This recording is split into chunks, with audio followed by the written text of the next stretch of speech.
Good morning বন্ধুরা, welcome to my channel কেয়ারএস family ব্লগে। তো আজকে নতুন আরেকটা ব্লগে আপনাদের সবাইকে স্বাগত জানাচ্ছি। তো আপনারা কেমন আছেন? আশা করি সবাই খুব খুব ভালো আছেন, আমরাও ভালো আছি। তো দেখেন, আজকে আরেকটা নতুন দিনে আমি ব্লগ নিয়ে এসেছি। আর যা টুকিটাকি সকালবেলার সমস্ত কাজ শেষ হয়ে গেছে। শেষ করে আমি বাসি ঘর ঠাকুর পূজা টুজা সব দিয়ে দিয়েছি, ঠাকুর পূজা শেষ, সকালবেলা সেবা শেষ দিয়ে ছেলে মেয়ে তো স্কুলে চলে গেছে। তো বর গেছে বাজারে, এই সুযোগে আমি যে কাপড় ছিল এই কাপড়গুলো একটু রোদ্রে দিয়ে দিবে ভাবছি। তো এইটা আগের দিনই ভিজা ছিল, এটা শুকিয়ে গেছে, তাও আমি একটু রোদ্র, আর বালতিতে অনেকগুলো কাপড় আছে, তো আমি এটা দেওয়ার জন্য নিয়ে গেছি বাইরে। তো বাইরে নিয়ে গেছি বলছি, আর গরম, সকালবেলা তো বৃষ্টি, রাত্রে বেশ হন ইদানিং, কিন্তু মানে গরম দিলেও কিন্তু রাত্রে বৃষ্টি হয়, বিকেলবেলার দিকে বৃষ্টি নিয়ে আসছে। আর এই বৃষ্টি, বৃষ্টি, এই রৌদ্র, এই গরম হিসাবে দেখবেন শরীরটা আরও ঝিমিয়ে উঠে, মানে গরমে অসহ্য লেগে যায়। আর আমি ভেবেছি এটা ঠিক আছে, এই কাজটা শেষ করে রান্নাঘরে চলে যাবো। আর বোরকে তো বলে দিলাম বাজার আনতে। তো মানে আর পারছিলাম না এই রোদ্রের মধ্যে, দেখলাম মনে হয় রোদ্র থাকবো না, কিন্তু রোদ্র একটা ঝাপসা গরমে পরে আমি ঘরে আছি, নাইটি চেঞ্জ করে দেবো ভেবেছি, এত গরমে। যাই হোক, কাপড় দিতে দিতে আমার সঙ্গে একটা ঘটনা ঘটে গেল। মানে কি বলবো এটা, মানে যারা মানে দেখে যেন ওই যে দেখতে পারছো কি না, চালের উপর দিকে দেখছো, দেখলে বুঝবে। যে বললাম না আমার উপদ্রব, একটা কিছু কাউটো ধরলে আমি যে রৌদ্র দিব তা আমার দ্বারা হয় না। বা একটা তুমি লঙ্কা ধুয়ে দিয়েছো, শুকনো লঙ্কা তুমি রোদে দেবে, হবে না। বা একটা কিছু রাত্রে আচার উচার দিয়েছো, তুমি শুকিয়ে দেবে, তা হবে না। আমি সব কিছু বেশিরভাগ ফ্যানের নিচে, ডাইনিং টেবিল উপরে রেখে দিই, ফ্যানের নিচে শুকিয়ে দেয়, বা কোনোটা যখন দরকার পড়ে তখন গ্যাস ওভেনের নিচে আমি দিয়ে দিই, এরকমই। তা তুমি দিবে কাপড়টাও, তুমি দিবে শান্তি মতো দাও, তোমার ভিতরে একটা আতঙ্কভাবে দিয়ে দেবে। আর এই যে দেখতে পাচ্ছ কিনা আম গাছে অনেকগুলো, তা আমি গাছে দিয়ে দিই, বোধহয় এইটা আছে, একটা দুইটা এসছে বোধহয়, চলে যাবে গাছের উপরে। দেখতে পাচ্ছ তো, সে আর বানরের কথা বলছি, কিন্তু মা গো, হঠাৎ কোথায় থেকে চারিদিক থেকে উপদ্রব, শব্দ, ধুম ধাম, আমার মাথার উপর দিয়ে চালে পড়ছে। আমি ক্যামেরা টেমেরা কোথায় আর করবো, সব রেখে আমি দৌড়, তারপরে দেখো আবার উঠিয়ে নিয়ে আসলাম, হলো ঘটনা। যাক, দেখা যাবে পরে পরে যদি সময় করে রৌদ্র দিকে আর যদি চলে যায়, তবে আমি দিয়ে দিব সুযোগ করে। তো বর যখন এসে গেছে বাজার থেকে, আমি বলছি রেখেছে, কি এনেছে আমি দেখাবো তোমাদেরকে। তো ও খেয়ে গেছে একটু সকালবেলা ভাত, আর আমি এই সুযোগে দুধটা এসছে, দুধ গরম করছি। তো দুধ গরম করে আমি ভাবছি যে সবজিগুলা যেগুলো কাটবো, এগুলো তো আমার তো সব, তোমরা তো জানো আমি দাঁড়িয়ে দাঁড়িয়ে সবজিগুলা কাটি, আর সবজি কেটে তারপরে ধুয়ে রেখে দিই। তারপর ভাবছি 5 মিনিট আমি বসবো, বসে আমি নিজের মতন করে একটু মোবাইল দেখবো। সময় কিন্তু নেই হাতে, আজকে অনেক কাজ আছে, তবু আমি ভাবছি একটু বসবো। কেন আমি হাঁপিয়ে যাই, তোমরা জানো, বেশি কাজ করলে এখন আর পাই না, আগের মতো না হলে আমার কোমরে ব্যথা করে। তাই আমি যে দুধটা আগে জাল দিয়ে, যদি নষ্ট হয়ে যায়, ফেটে যায় যদি, এই জন্য আমি দুধটা আগে জাল দিয়ে তারপরে একটু সময় আঁচ কমিয়ে রাখবো। এই আঁচ কমানো অবধি আমার জাল হবে, ততক্ষণে আমি বসবো। আর দুধটা কিন্তু অনেক দিন থেকে খুব ভালোই দিচ্ছে, অনেক দিন না, এই আগে তো দুধ খুব নিতাম, কিন্তু মাঝখানে দুধ নেওয়ার পরে দেখতাম কিরম যেন ছেড়েই দিয়েছে খাওয়া। তো ইদানিং আমি যখন অসুখ করেছি, তখন বড় এনে বলেছে একজনকে দুধ দেওয়ার জন্য, দেখে ভালোই দিচ্ছে, টেস্টও আছে, চা খেয়ে দেখলাম না খুবই স্বাদ। আর যাই হোক, তো এইটাই। আর আমি বলছি না দুধটা জাল হয়ে যায়, এই 5 মিনিট বলছি। আর এই যে বলছিলাম যে আমার শাশুড়ি মা যে কেরি ব্যাগে করে বলে উনি লঙ্কা রেখে গেছেন এইরকম। তো দেখো আমি আবার সুযোগ করে কিন্তু কাপড়গুলো দিয়ে দিয়েছি, দেখি এখন মাংস না, রৌদ্র ফাটিয়ে রৌদ্র। তো আমি নাইটিটা কিন্তু চেঞ্জ করে দিয়েছি অলরেডি, এত গরমে পারছি না। তো তারপর যাই হোক, এই যে গাছের আমগুলো পড়ে, যে বলছি কোনো সময় মাংকি এসে ফেলে, বানর এসে ফেলে, কোনো সময় এমনিই পড়ে, সকালবেলা উঠে আমার বর তো নিয়ে আসে, কোনো সময় আমি যখন পাই হাতের নাগারে নিয়ে আসি। এটাই আমাদের উঠোনে পড়ে, একটু কোনোদিন পড়লে আর নেক্সটে পড়লে তোমাকে দেখাবো। এক দুইটা পড়তে 3-4 দিনে যতটুকু হয়, কোনো সময় 3টা পড়ে 2টা, একটা, এরকম। কিন্তু বড় বাস নিই তো, হলে যাই হোক আমি নামিয়ে নিতাম বড় মাছ দিয়ে, মানে পেরে দিতাম। আর আম দিতে দিতে দিয়ে দেখো আমার একটা পার্সেল আছে। পার্সেলটা আমি দিয়েছিলাম তোমাদের দাদাভাইয়ের জন্য, ওটার খুব আশা করেই দিয়েছিলাম, কিন্তু এটা আশা করেই খুলেছি খুব খুশিতে, যেহেতু আজকের একটা বিশেষ দিন সবার জন্য। আর আর জামাই ষষ্ঠী যেহেতু সবাই জানো, তো আমি এটা ভেবেছি তোমাদের দাদাভাইকে দিব। তো জামাই ষষ্ঠী বিশেষ করে তো আমি না, মা দিবে, এটাই তো। ঠিক আছে, বলছি তোমাদেরকে। তো এটা অনেক আশা করি আমি খুলেছি। তো দেখি, যা আমার কপালটাই এমনই, যেটা দিয়েছিলাম আগে আসবে এটা আসে না, যেটা দিয়েছি পরে এটা চলে এসছে। তো দেখো, সংসারে অনেক কিছু খুঁটিনাটির প্রয়োজন হয়, রান্না করে বলো, অন্য বাকি করে বলো, ঠাকুর করে বলো, যেইখানে বলো অনেক খুঁটিনাটি কিন্তু প্রয়োজন হয়। তা আমার এই দোষটা, এই যে আমি দিলাম একটা জিনিস, চলে আসলো আর একটা জিনিস, আমি তো জানতাম না এটা এত তাড়াতাড়ি চলে আসবে।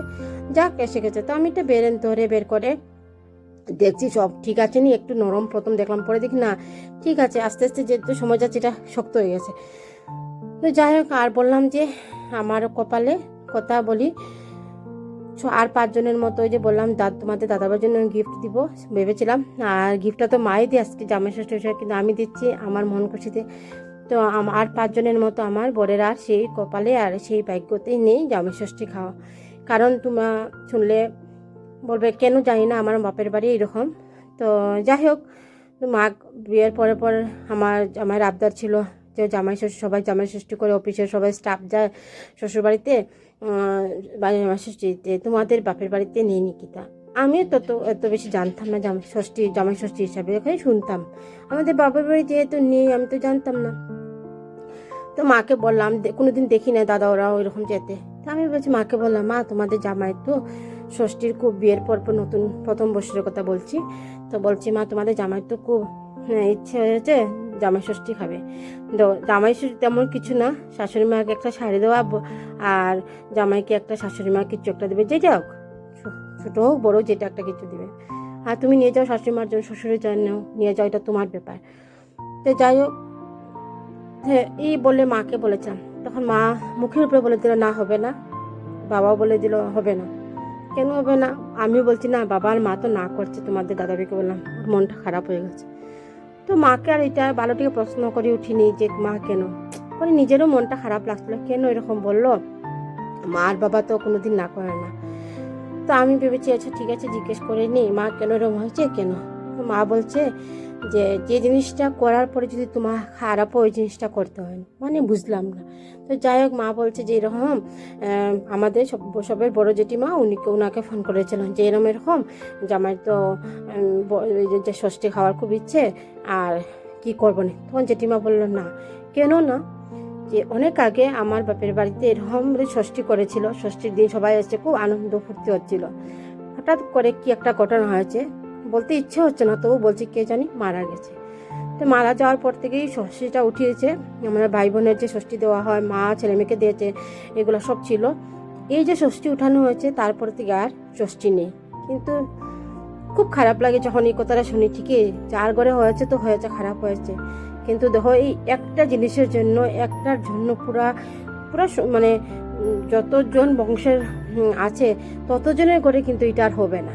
তো এটাই খারাপ লেগেছে শুনে। তখন একটুকু সময় কেন যে এরম হলো, তখন বরকে বললাম যে এরম ঘটনা, এটা জিনিস তো যদি হয়েও থাকে, এটা শোনার পরে কি তুমি আর মা আর বাবা চাইবে নাকি তোমার খারাপ করতে বা অমঙ্গল হোক, তো এটা তো দিবে না, আর তোমার খারাপ চাওয়া মানে আমার খারাপ হওয়া। তো যাই হোক, এটা বলে বাবা আর মা না করলো, আর বরকে এটা বলেই সান্ত্বনা দিলাম। তখন থেকে আর হয় না ষষ্ঠী। হ্যাঁ, বিয়ের পর থেকে যখন আমি আমার মেয়ের পরের বছর, বিয়ের পরে একদম 1 বছর পরে মেয়ের জন্ম হলো, তখন আমি আর এইসব করলাম না, টুকটাক শুনতাম শুধু জামাই ষষ্ঠী।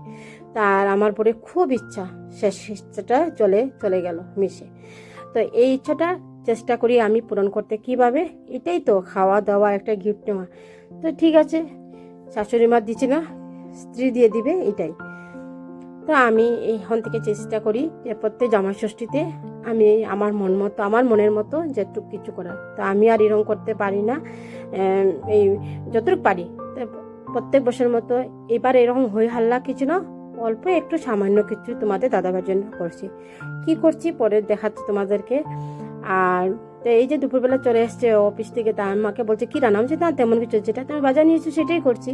তা আমাদের একটু মুড়ি মাখা অনেক দিন হয়ে যাচ্ছে, আর এরকম করতে তো চলেই যাবে, আমের সিজন আর মুড়ি সিজন, আমার খুব ভালো লাগে মুড়ির মাখা আম দুধ দিয়ে এরকম খেতে।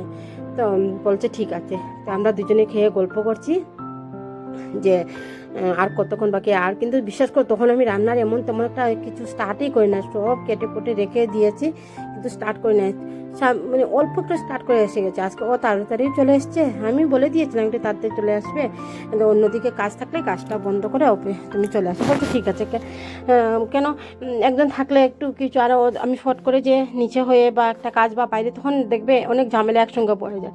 তা আমার অসুবিধার জন্য আমি বলছি তুমি চলে আসবে তাতে, তা আমি বলছি তুমি বসে খাও, আমি যাই রান্না করে। তো ছেলে আসছে স্কুল থেকে, আর মেয়ে আসেনি, স্কুল শেষ হওয়ার পরে মেয়ের স্কুলে একটা টিউশন আছে, তারপরে আসবে, আবার খাবে, আবার যাবে। তো ছেলেকে বলছি যে আমি দুধ খেয়েছো, তুমি খাবে না, এগুলো আমি খাবো না। ও কাঁঠালও খায় না, তেমন পছন্দ করে না। তো ঠিক আছে আমি তোমাকে আম কেটে দিই। তো আম কেটে দিই, কিন্তু ওকে বলছি ঠিক আছে পরে রেস্ট করে স্নান টান করে ভাত খেয়ে নেবে। বলছে ঠিক আছে হবে। তো ওকে আম কেটে দিয়েছি, আম খাচ্ছে। আর তো দেখো কিরম দুষ্টুমি করছে ক্যামেরার সামনে। যাই হোক, ওর দুষ্টুমিগুলোই সারাদিন কেটে যায়। আর যখন ভালো করে, যখন মনে হয় ওকে গলা জড়িয়ে বসে থাকবে, এটাই। তো দুপুরবেলা দেখো আমি কী করেছি, করবো বলে আমি রান্না করার জন্য সব রেডি করে নিয়েছি, আয়োজন সব যেমনি তেমনি করে কেটেছি। তোমরা বুঝতে পারো আমি দাঁড়িয়ে করতে হয় আমার, আর দাঁড়িয়ে অত করা। তো বুঝতে পারলে কি করলাম তা বলে দিচ্ছি। মিষ্টি কুমড় দিয়ে মাছের মাথা দিয়ে করেছি, ডাল করেছি, আর 3 জাতের ভাজা, মানে মিষ্টি কুমড় ভাজা, আর ওই যে আলুর পাতলা পাতলা করে আলু চিপস, না চিপস থেকে একটু মোটা সাইজের করে কেটেছি। আর এদিকে চিকেন ছিল।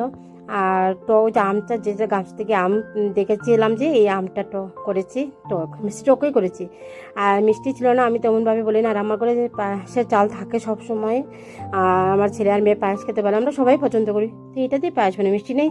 যদি ওকে বলতে চাই এত কিছু, বলবে কেন কি মিষ্টি তো আনলে খাও না সবাই, কিন্তু আমি রসগোল্লা খুব ভালোভাবে আনলে খাও না, আবার বলো আনাতে। তা আর বাবা এত কথা বলো না, চুপচাপ, বেশি বললে আবার বুঝে নেবে, ও একটু বেশি চতুর তো, বুঝে নেই কিছু। আর যাই হোক, আমি 3 জাতের সঙ্গে মাছ ভাজা আর আমার ভাজা আর চিকেন ছিল ছোটো ছোটো করে। আমার মেয়ে আবার চিকেনের ঝোল খায় না, ওর জন্য ফ্রাই করে রাখতে হয় পেঁয়াজ কাঁচা লঙ্কা দিয়ে।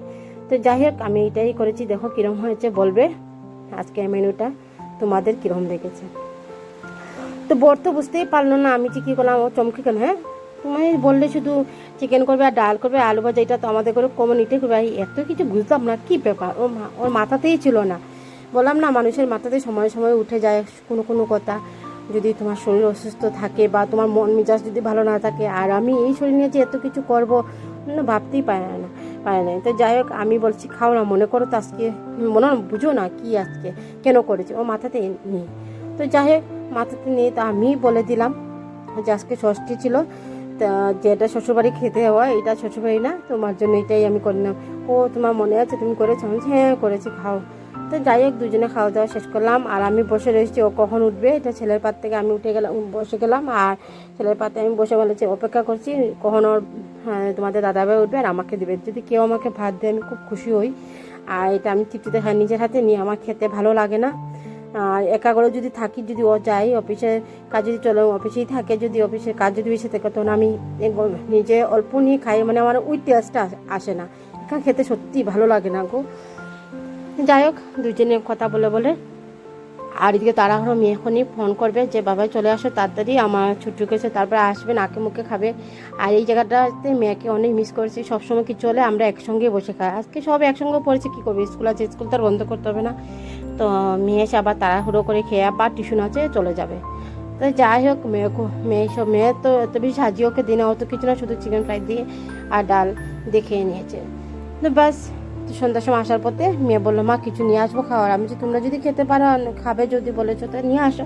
তো আসার পথে দেখো আর বাবাকে বলছে বাবা তুমিকে তো মা দিয়েছে পার্টি, আর আমাদেরকে তুমি দাও। তো বলছে ঠিক আছে নাও। তো আসার পথে ওরা মা বাপ আর মেয়ে মিলিয়ে এই যে নিয়ে আসলো মোমো। আর এই কী অবস্থা দেখো, এটার সময় বলতে হয় না খুলো বা খাও, তখন ওরা নিজেই পারে। আর ছেলে তো পারছে না, দিদির হেল্প নিচ্ছে, তবু আমার হেল্প নিচ্ছে না। আচ্ছা ঠিক আছে খাও, ভালো কথা, খুব খুশি। তো বন্ধুরা এতক্ষণ কথা বলতে বলতে তোমাদের কাছে পৌঁছে গেছে, অনেক কথা বলছি। তা আজকে একটাই তোমাদের কাছে রিকোয়েস্ট করি, আজকে ভিডিওটা তোমাদের কীরকম লাগলো, যদি ভালো লেগে থাকে একটু লাইক করে নিও, আর ভিডিওটা যদি ভালো লেগে থাকে একটা সাবস্ক্রাইব করে নিও, আর কমেন্ট করতে ভুলো না বন্ধুরা। যদি আমার কিছু ভুল হয়ে থাকে তো আমাকে ক্ষমা করে দিও, আর আমার ভুল ত্রুটি হলে আমি শুধরানোর চেষ্টা করব। তো আজকের জন্য ভিডিওটা কীরকম লাগছে অবশ্যই জানাবে। আর ফির আবার দেখা হচ্ছে নতুন একটা দিনে, নতুন একটা ব্লগে। Tata, bye bye.